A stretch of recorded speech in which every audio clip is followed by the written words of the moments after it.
اعوذ باللہ من الشیطان الرجیم بسم اللہ الرحمن الرحیم۔ اللہ تبارک و تعالیٰ کے نام سے شروع جو بڑا مہربان اور نہایت رحم کرنے والا ہے۔ پیارے دوستو، کیا آپ جانتے ہیں کہ جب قیامت قائم ہوگی اور دنیا میں رہنے والی ہر مخلوق، انسان، حیوانات، چرند پرند، الغرض سب کچھ تباہ ہو جائے گا اور تمام انسان مر جائیں گے، سورج چاند ستارے گہنا جائیں گے اور دنیا کی ہر چیز کو صفحہ ہستی سے مٹا دیا جائے گا اور پہاڑ ہوا بن کر اڑ جائیں گے۔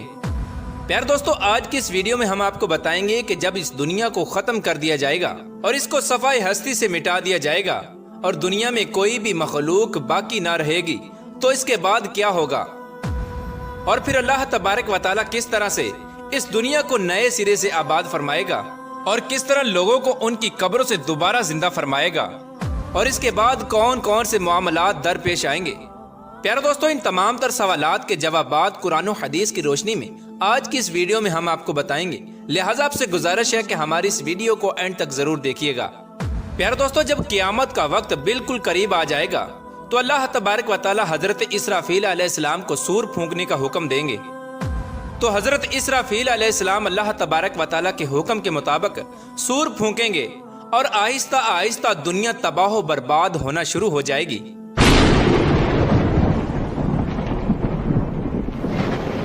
اور روئے زمین پر بسنے والی ہر مخلوق، انسان، جنات، چرند پرند، الغرض کوئی بھی چیز ایسی باقی نہ ہوگی جو زندہ ہو۔ اس وقت سب کا نام و نشان مٹ جائے گا اور سب کچھ تباہ و برباد ہو جائے گا،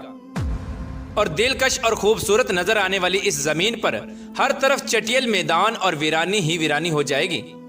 اس کے بعد اللہ تبارک و تعالیٰ ارشاد فرمائے گا کہ کون ہے جس کی آج بادشاہی ہے، اور کہاں گئے دنیا کے جبار اور متکبر لوگ۔ دنیا کی اس تباہی کے بعد ایک لمبا عرصہ خاموشی اور سناٹے میں گزر جائے گا، اور اس لمبے عرصے کا علم صرف اللہ تبارک و تعالیٰ کو ہی ہے۔ پھر جب اللہ تبارک و تعالیٰ چاہے گا تو نئے سرے سے زمین و آسمان اور فرشتوں کو پیدا کرے گا۔ انسانوں کو دوبارہ زندہ کرنے کے لیے اللہ تبارک و تعالیٰ آسمان سے بارش نازل فرمائے گا، جس کے نتیجے میں ہر انسان کی ریڑھ کی ہڈی سے پورا انسانی ڈھانچہ تیار ہو جائے گا، اور اس ڈھانچے پر اللہ تبارک و تعالیٰ کے حکم سے گوشت پوشت چڑھ جائے گا۔ پیارے دوستو، اس طرح جب تمام انسان دوبارہ زندہ ہو جائیں گے تو اللہ تبارک و تعالیٰ حضرت اسرافیل علیہ السلام کو دوبارہ سور پھونکنے کا حکم دے گا۔ اس وقت تمام انسان ننگے پاؤں، ننگے بدن اور بے ختنہ اٹھ کھڑے ہوں گے، جس طرح ماں کے پیٹ سے پیدا ہوئے تھے، اور اس دن اللہ تبارک و تعالیٰ کا یہ فرمان پورا ہوگا جس طرح کہ اللہ تبارک و تعالیٰ قرآن پاک میں ارشاد فرماتا ہے، اور تم لوگ فردن فردن ہمارے پاس حاضر ہوگے جس طرح ہم نے تمہیں پہلی مرتبہ پیدا کیا تھا۔ پیارے دوستو، سب سے پہلے اللہ تبارک و تعالیٰ کے پیارے حبیب حضرت محمد مصطفیٰ صلی اللہ تعالیٰ علیہ وآلہ وسلم اپنی قبر انور سے باہر تشریف لائیں گے۔ اس کے بعد حضرت عیسیٰ علیہ السلام اور دیگر انبیاء کرام اپنی قبر انور سے باہر تشریف لائیں گے، اور اس کے بعد شہدائے کرام اور اللہ تبارک و تعالیٰ کے نیک بندے اور اہل ایمان اٹھیں گے۔ اس دن کافر، مشرک اور منافق لوگ اپنے اپنے اعمال کے مطابق اپنی قبروں سے زندہ اٹھیں گے۔ کوئی اندھا ہوگا تو کوئی بہرا ہوگا تو کوئی لنگڑا ہوگا، اور کسی کو چیونٹی کی شکل میں اٹھایا جائے گا، اور کوئی شخص اپنے اعمال کے مطابق سر کے بل اٹھے گا۔ اس دن کافر اس غیر متوقع زندگی کے مناظر دیکھ کر شدید خوف اور غم کے اندر مبتلا ہو جائیں گے، اور ان کی آنکھیں اس خوفناک منظر کو دیکھنے کے بعد پتھرا جائیں گی، اور ان کافروں کے دل کانپ رہے ہوں گے اور کلیجے منہ کو آ رہے ہوں گے۔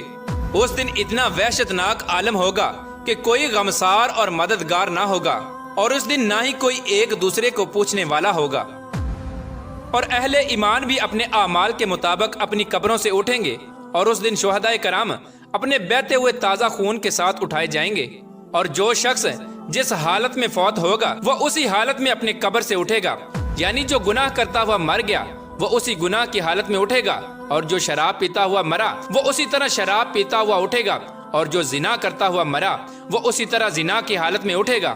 پیار دوستو، اس طرح جب تمام مخلوق زندہ ہو جائے گی اور اپنی اپنی قبروں سے باہر نکل آئے گی، پھر اس کے بعد قبروں سے اٹھتے ہی ہر انسان پر 2 فرشتے مقرر کر دیے جائیں گے، اور وہ فرشتے تمام لوگوں کو میدان حشر میں پہنچا دیں گے۔ پیارے دوستو، آپ کو بتاتے چلیں کہ میدان حشر ملک شام کے علاقے میں قائم ہوگا اور سبھی لوگوں کو اپنی اپنی قبروں سے اٹھ کر اس میدان میں جانا ہوگا، اور کفار میں سے جو لوگ اندھے اٹھیں گے وہ ٹھوکریں کھاتے گرتے پڑتے میدان حشر میں پہنچیں گے، اور جو لوگ چیونٹیوں کے جسم میں اٹھیں گے وہ لوگوں کے پاؤں تلے روندے جا رہے ہوں گے، اور جو لوگ سر کے بل اٹھائے جائیں گے وہ لوگ انتہائی ذلت اور رسوائی کے ساتھ میدان حشر میں پہنچیں گے، اور بعض کافروں پر آگ مسلط کر دی جائے گی جو ان کافروں کو ہانک کر میدان حشر کی طرف لے جائے گی، اور اہل ایمان بھی اپنے عقائد اور اعمال کے مطابق میدان حشر کی طرف رواں دواں ہوں گے۔ بعض اہل ایمان پیدل پہنچیں گے اور بعض اہل ایمان اونٹوں پر سوار ہو کر میدان محشر میں پہنچیں گے۔ کسی اونٹ پر ایک شخص ہوگا تو کسی اونٹ پر 2، حتیٰ کہ کسی اونٹ پر 10 آدمی بھی سوار ہوں گے۔ اس دن اللہ تبارک و تعالیٰ کی ساری مخلوق اس خوفناک عالم میں چپ چاپ ایک ہی منزل کی طرف رواں دواں ہوگی، اور وہ منزل مقام محشر ہوگا۔ اس دن کسی کو اونچا سانس لینے کی جرت تک نہ ہوگی۔ اس دن ہر آدمی کو یہ احساس ہوگا کہ آج حساب کا دن ہے، اور آج اپنی زندگی میں کیے گئے تمام کرتوتوں کا پھل ملنے والا ہے۔ اس طرح جب تمام مخلوق میدان حشر میں پہنچ جائے گی تو اس وقت اللہ تبارک و تعالیٰ کی طرف سے یہ اعلان کیا جائے گا، وَامْتَازُوا الْيَوْمَ أَيُّهَا الْمُجْرِمُونَ، کہ اے مجرموں آج کے دن الگ الگ ہو جاؤ۔ اس وقت تمام لوگ الگ الگ گروہوں کے اندر تقسیم ہو جائیں گے، اور کافر اور مشرک لوگ اپنی زندگی میں جس چیز کی پوجا کیا کرتے تھے اور جس کو اپنا خدا مانتے تھے وہ اسی گروہ میں شامل ہو جائیں گے، اور دوسری طرف ایمان والوں کو ان کے عقائد اور اعمال کے مطابق الگ الگ گروہوں میں تقسیم کر دیا جائے گا۔ علماء کے ساتھ ہو جائیں گے، اور نیک لوگ نیک لوگوں کے ساتھ، عابد لوگ عابدوں کے ساتھ، اور متقین کی صف میں شامل ہو جائیں گے، اور شہداء کے ساتھ، اور مجاہدین کے ساتھ ہو جائیں گے۔ الغرض جو جس چیز کے ساتھ محبت کرتا ہوگا اور جن اعمال کے ذریعے اس نے اپنی زندگی گزاری ہوگی وہ اسی گروہ میں شامل ہو جائے گا۔ اس دن بے نمازیوں کی صف میں کھڑے ہوں گے، اور روزوں کو چھوڑنے والے روزوں کو چھوڑنے والوں کی صف میں کھڑے ہوں گے، اور اللہ تبارک و تعالیٰ کے نافرمانوں کی صف میں کھڑے ہوں گے، اور اسی طرح زکوٰۃ نہ دینے والوں کی صف میں کھڑے ہوں گے، اور زنا کرنے والوں کی صف میں کھڑے ہوں گے، اور شراب نوشی کرنے والوں کی صف میں کھڑے ہوں گے، اور ماں باپ کے نافرمانوں کی صف میں کھڑے ہوں گے۔ پیارے دوستو، میدان حشر میں تمام لوگ ننگے پاؤں اور ننگے بدن ہوں گے۔ اس دن سورج 1 میل کے فاصلے پر آگ برسا رہا ہوگا، اور زمین تپش کی وجہ سے دہک رہی ہوگی، اور جسم سورج کی آگ میں جل رہا ہوگا، اور زمین اتنی گرم ہو جائے گی کہ زمین پر پاؤں نہ رکھا جا رہا ہوگا، اور دور دور تک کہیں سایہ نظر نہیں آ رہا ہوگا، اور لوگ اپنے اپنے عقائد اور اعمال کے مطابق اپنے اپنے پسینوں میں ڈبکیاں لگا رہے ہوں گے۔ کچھ لوگ اپنے گناہوں کے مطابق ٹخنوں تک پسینے میں ڈوبے ہوں گے، اور کچھ لوگ سینے تک پسینے کے اندر ڈوبے ہوں گے، اور کچھ لوگ اپنے اعمال کے مطابق پورے کے پورے پسینے میں ڈبکیاں لگا رہے ہوں گے۔ پیارے دوستو، حشر کا یہ خوفناک دن 50,000 سالہ ہوگا، اور لوگ بھوک اور پیاس اور شدید گرمی کی حالت میں 50,000 سال تک کھڑے رہیں گے، اور تمام لوگ تنگ آ کر اللہ تبارک و تعالیٰ کی بارگاہ میں عرض کریں گے، یا رب العالمین ہمیں اس مصیبت سے نجات عطا فرما، چاہے ہمیں جہنم میں ڈال دے۔ پیارے دوستو، یاد رہے کہ آج سورج کا ہماری زمین سے فاصلہ 9 کروڑ 30 لاکھ میل ہے۔ اس کے باوجود بھی جون جولائی کے مہینے میں زمین اس قدر گرم ہو جاتی ہے کہ 1 منٹ کے لیے بھی زمین پر ننگے پاؤں کھڑا نہیں ہوا جاتا۔ تو ذرا غور فرمائیے کہ اس دن کیا حال ہوگا جس روز زمین کا درجہ حرارت آج کے مقابلے میں 9 کروڑ گنا زیادہ ہوگا۔ پیارے دوستو، اس دن حساب و کتاب سے پہلے تمام لوگ مختلف انبیاء کرام کی بارگاہ میں حاضر ہوں گے اور ان سے اپنے لیے سفارش کرنے کا کہیں گے، لیکن سب انبیاء کرام ایک ہی جواب دیں گے کہ آج میرا رب اتنا غضبناک ہے کہ اس سے پہلے وہ اتنا غضبناک کبھی نہ ہوا، اور نہ ہی وہ اس کے بعد کبھی اتنا غضبناک ہوگا۔ اس دن تمام لوگ تمام انبیاء کرام کی بارگاہ سے ہوتے ہوئے حضرت عیسیٰ علیہ السلام کی بارگاہ میں پہنچیں گے، تو حضرت عیسیٰ علیہ السلام بھی یہی جواب دیں گے کہ آج میرا رب اتنا غضبناک ہے کہ اس سے پہلے کبھی بھی وہ اتنا غضبناک نہ ہوا اور نہ ہی اس کے بعد ہوگا۔ تم لوگ اللہ تبارک و تعالیٰ کے پیارے حبیب حضرت محمد مصطفیٰ صلی اللہ تعالیٰ علیہ وآلہ وسلم کی بارگاہ میں چلے جاؤ، آج وہی تمہاری سفارش کریں گے۔ تو اس وقت تمام لوگ مایوس ہو کر حضرت محمد مصطفیٰ صلی اللہ تعالیٰ علیہ وآلہ وسلم کی بارگاہ میں حاضر ہوں گے اور آپ کی بارگاہ میں عرض کریں گے، یا رسول اللہ صلی اللہ تعالیٰ علیہ وآلہ وسلم، آپ اللہ کے پیارے رسول ہیں اور خاتم الانبیاء ہیں۔ آپ دیکھ رہے ہیں کہ ہماری کیا حالت ہو چکی ہے، آپ اپنے رب کے حضور ہماری سفارش کر دیجئے کہ وہ ہمارے حساب و کتاب کا آغاز فرمائے اور ہمارے گناہوں کو بخش دے۔ تو اس وقت اللہ تبارک و تعالیٰ کے پیارے حبیب حضرت محمد مصطفیٰ صلی اللہ تعالیٰ علیہ وآلہ وسلم یہ ارشاد فرمائیں گے کہ آج کے دن سفارش کے لائق صرف میں ہی ہوں۔ چنانچہ اس وقت حضرت محمد مصطفیٰ صلی اللہ تعالیٰ علیہ وآلہ وسلم کو میدان حشر سے شفاعت کے بلند ترین مقام محمود تک پہنچا دیا جائے گا، جو جنت میں عرش الہی کے نیچے ہوگا، اور وہاں پہنچ کر حضور پاک صلی اللہ تعالیٰ علیہ وآلہ وسلم اپنے پیارے رب کے حضور سجدے میں گر جائیں گے اور اللہ تبارک و تعالیٰ کی حمد و ثنا کریں گے۔ اس وقت اللہ تبارک و تعالیٰ کی ذات جب اپنے محبوب کے اس محبت بھرے سجدے کو دیکھے گی تو اس وقت اللہ تبارک و تعالیٰ کا دریائے رحمت جوش میں آ جائے گا۔ تو اللہ تبارک و تعالیٰ اپنے پیارے حبیب حضرت محمد مصطفیٰ صلی اللہ تعالیٰ علیہ وآلہ وسلم سے ارشاد فرمائے گا، اے میرے محبوب، اپنے سر کو سجدے سے اٹھاؤ اور سوال کرو، جو آپ مانگیں گے وہ آپ کو دیا جائے گا، اور جس کی آپ سفارش کریں گے اس کی سفارش قبول کی جائے گی۔ پیارے دوستو، یہی شفاعت کبریٰ ہوگی۔ شفاعت کبریٰ کی منظوری کے بعد حضور پاک صلی اللہ تعالیٰ علیہ وآلہ وسلم مقام محمود سے میدان محشر میں تشریف لائیں گے، اور اس وقت اللہ تبارک و تعالیٰ فرشتوں کی معیت میں میدان حشر میں نزول اجلال فرمائے گا اور جلوہ افروز ہوگا۔ اس وقت تمام فرشتے زمین کے کناروں پر کھڑے ہوں گے اور 8 فرشتے اللہ تبارک و تعالیٰ کا عرش الہی اٹھائے ہوئے ہوں گے، اور اس وقت اللہ تبارک و تعالیٰ کی عظیم الشان عدالت قائم ہوگی، اور اللہ تبارک و تعالیٰ فرشتوں کو حکم دے گا کہ تمام لوگوں کو ان کے نامہ اعمال دے دیے جائیں۔ اس دن اہل ایمان والوں کو سامنے کی طرف سے دائیں ہاتھ میں نامہ اعمال دیا جائے گا، اور اس دن کفار اور مشرکین کو پیچھے کی طرف سے بائیں ہاتھ میں نامہ اعمال دیا جائے گا۔ اس نامہ اعمال پر نظر ڈالتے ہی ہر انسان کے سامنے اس کی زندگی کے تمام کرتوت سامنے آ جائیں گے، اور اپنی زندگی میں کیے گئے تمام کرتوتوں کی تمام یادیں تازہ ہو جائیں گی، اور اس دن اہل ایمان کے روشن چہرے کچھ اور بھی روشن اور تر و تازہ ہو جائیں گے، اور تمام اہل ایمان خوشی خوشی دوسروں کو اپنا نامہ اعمال دکھائیں گے۔ جیسا کہ اللہ تبارک و تعالیٰ اس منظر کی طرف اشارہ کرتے ہوئے قرآن پاک میں ارشاد فرماتا ہے، اور لوگ کہیں گے کہ آؤ اور میرا نامہ اعمال پڑھو، اور اس دن مشرکین اور کفار کے چہروں کی سیاہی میں کچھ اور بھی اضافہ ہو جائے گا، ذلت ان کے چہروں پر چھا جائے گی، حسرت اور ندامت سے وہ اپنے ہاتھوں کو چبائیں گے، اور تمام کفار اور مشرکین کہیں گے کہ اے کاش آج ہمیں اپنا نامہ اعمال نہ دیا جاتا، اور کاش کہ میں یہ نہ جانتا کہ میرا نامہ اعمال اور حساب و کتاب کیا ہے۔ کفار اور مشرکین بار بار اپنے نامہ اعمال کو دیکھیں گے اور تعجب سے کہیں گے کہ یہ کیسا عجیب و غریب نامہ اعمال ہے کہ اس میں ہر چھوٹا بڑا عمل لکھا ہوا ہے۔ ہائے ہماری کم بختی، یہ نامہ اعمال کیسا ہے؟ کوئی چھوٹے سے چھوٹا یا بڑے سے بڑا عمل ایسا نہیں جو اس میں نہ لکھا ہوا ہو۔ پیارے دوستو، نامہ اعمال کی اس تقسیم کاری کے بعد سوال و جواب کا سلسلہ شروع ہو جائے گا۔ اللہ تبارک و تعالیٰ جس سے چاہے گا بغیر کسی ترجمان کے سوال و جواب فرمائے گا۔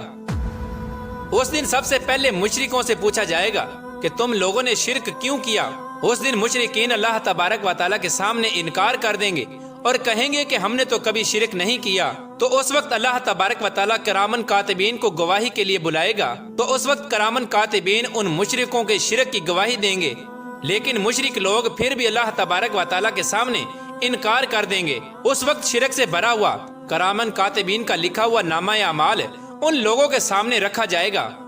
مشرک اس نامہ اعمال کو دیکھ کر بھی انکار کر دیں گے۔ اس کے بعد پھر اس دور کے انبیاء کرام، اولیاء کرام، علماء کرام کو گواہی کے لیے بلایا جائے گا، تو وہ بھی ان کے شرک کی گواہی دیں گے، لیکن مشرک بدبخت لوگ ان کی گواہی کا بھی انکار کر دیں گے۔ اس کے بعد پھر وہ جگہ جہاں پر انہوں نے شرک یا کفر کیا تھا، اس جگہ کو گواہی کے لیے بلایا جائے گا، اور وہ جگہ مشرکین کے شرک کی گواہی دے گی، لیکن مشرک لوگ اس کا بھی انکار کر دیں گے، اور مشرک لوگ اللہ تبارک و تعالیٰ کی طرف مخاطب ہو کر کہیں گے کہ یا اللہ تم نے اپنے بندوں کو کیا ظلم سے پناہ نہیں دی؟ تو اللہ تبارک و تعالیٰ ارشاد فرمائے گا کہ ہاں میں نے اپنے بندوں کو ظلم سے پناہ دی ہے۔ تو مشرکین اللہ تبارک و تعالیٰ کی بارگاہ میں عرض کریں گے آج ہم اپنی ذات کے علاوہ کسی کی گواہی کو قبول نہیں کریں گے۔ چنانچہ اس وقت اللہ تبارک و تعالیٰ مشرکین کی زبانوں پر مہر لگا دے گا اور ان کے اعضاء کو بولنے کا حکم دے گا۔ اس وقت مشرکین کے تمام اعضاء یہ گواہی دیں گے کہ ہاں انہوں نے شرک کیا تھا، اور اس طرح ان کے اعضاء کی گواہی کی وجہ سے ان پر جہنم واجب کر دی جائے گی۔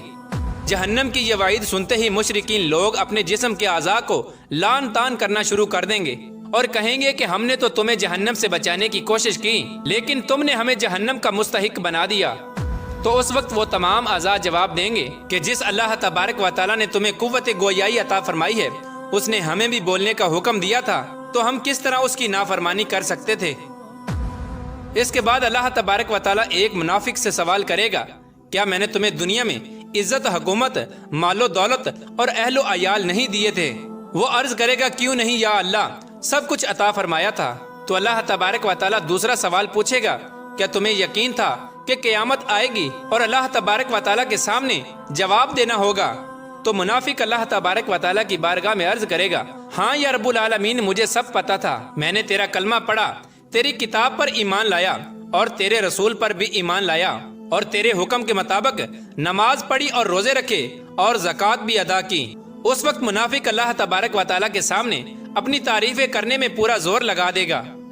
تو اللہ تبارک و تعالیٰ ارشاد فرمائے گا اچھا ذرا ٹھہرو، ہم کچھ اور گواہ لاتے ہیں۔ تو اس وقت منافق اپنے دل میں سوچے گا کہ میں تو مسلمانوں کے ساتھ مل کر نماز اور روزہ کرتا رہا، بھلا آج میرے خلاف کون گواہی دے گا؟ اس وقت اللہ تبارک و تعالیٰ اس کے منہ پر مہر لگا دے گا اور اس کی ران کو بولنے کا حکم دیا جائے گا۔ چنانچہ اس کی ران، اس کے بدن کا گوشت اور اس کی جسم کی ہڈیاں اور اس کے جسم کا رواں رواں اس کی منافقت کی گواہی دے گا کہ ایک طرف تو یہ نماز اور روزہ رکھتا اور دوسری طرف کفار کی دوستیوں پر ناز کرتا اور کفار کے مفادات کا تحفظ کیا کرتا تھا، مسلمانوں کو دھوکہ دیتا رہتا اور ان سے غداری کرتا رہتا۔ اس وقت اللہ تبارک و تعالیٰ اس منافق شخص پر غضبناک ہوگا اور اس پر جہنم کو واجب کر دے گا۔ پیار دوستو، ان سوال و جواب کے بعد اہل ایمان کا نمبر آئے گا، لیکن اللہ تبارک و تعالیٰ کی محبت کا انداز اہل ایمان سے کچھ نرالا ہوگا۔ ایک مومن آدمی کو اللہ تبارک و تعالیٰ اپنے قریب بلائے گا اور اس پر اپنا امن اور رحمت ڈال دے گا، اور اللہ تبارک و تعالیٰ اس مومن سے سوال کرے گا کہ تو نے فلاں فلاں گناہ کیا تھا۔ تو اس وقت مومن اللہ تبارک و تعالیٰ کی بارگاہ میں عرض کرے گا ہاں یا رب العالمین، میں نے فلاں فلاں گناہ کیا تھا۔ تو اس طرح اللہ تبارک و تعالیٰ اس کے بعد اس کے ایک ایک گناہ کے بارے میں سوال کرتا جائے گا، اور وہ مومن اپنے تمام گناہوں کا اقرار کرتا جائے گا، اور اس وقت وہ مومن سوچنے لگے گا کہ اب تو میں ضرور ہلاک ہو جاؤں گا اور جہنم میں ڈال دیا جاؤں گا۔ اس وقت اللہ تبارک و تعالیٰ کی رحمت جوش میں آئے گی اور اللہ تبارک و تعالیٰ ارشاد فرمائے گا کہ میں نے تیرے گناہوں پر دنیا میں بھی پردہ ڈالا تھا اور میں تیرے گناہوں پر آج بھی پردہ ڈال رہا ہوں۔ اس کے بعد اللہ تبارک و تعالیٰ اس مومن کو جنت میں بھیج دے گا۔ پیارے دوستو، جب یہ سوال و جوابات کا سلسلہ ختم ہو جائے گا اور تمام لوگوں سے ان کے حقوق کے متعلق سوال کر لیے جائیں گے، تو اس کے بعد میدان حشر کا آخری مرحلہ شروع ہو جائے گا اور میزان کو سجایا جائے گا۔ تمام انسانوں کے نامہ اعمال اپنی آخری شکل میں وزن ہونے کے لیے تیار ہو جائیں گے، اور حجت کو قائم کرنے کے لیے میزان قائم کیا جائے گا، اور اس میزان میں جن لوگوں کی نیکیوں کا پلڑا باری ہوگا وہ لوگ کامیاب لوگ ہوں گے، اور جن لوگوں کے گناہوں کا پلڑا باری ہوگا وہ لوگ ناکام ترین لوگ ہوں گے۔ اس دن جو کامیاب لوگ ہوں گے وہ جنت میں چلے جائیں گے، اور جو ناکام لوگ ہوں گے اور جن کے گناہوں کا پلڑا باری ہوگا وہ جہنم میں داخل کر دیے جائیں گے۔ اس دن نبی کریم رؤوف الرحیم صلی اللہ تعالی علیہ وآلہ وسلم کی شفاعت خاص ان امتیوں کے لیے ہوگی جو حضور پاک صلی اللہ تعالی علیہ وآلہ وسلم کی امت کے گناہ گار لوگ ہوں گے۔ اس دن حضور پاک صلی اللہ تعالی علیہ وآلہ وسلم اپنی گناہ گار امت کی شفاعت فرمائیں گے، اور اللہ تبارک و تعالیٰ اپنے پیارے حبیب حضرت محمد مصطفیٰ صلی اللہ تعالیٰ علیہ وآلہ وسلم کی شفاعت قبول فرمائے گا، اور حضور پاک صلی اللہ تعالیٰ علیہ وآلہ وسلم اپنی گناہ گار امت کو اپنے ساتھ لے کر جنت میں تشریف لے جائیں گے۔ اللہ تبارک و تعالیٰ سے دعا ہے کہ اللہ تبارک و تعالیٰ اپنے پیارے حبیب حضرت محمد مصطفیٰ صلی اللہ تعالیٰ علیہ وآلہ وسلم کے بتائے ہوئے راستے پر چلنے کی توفیق عطا فرمائے اور ان کی محبت کے اندر جینا مرنا نصیب فرمائے۔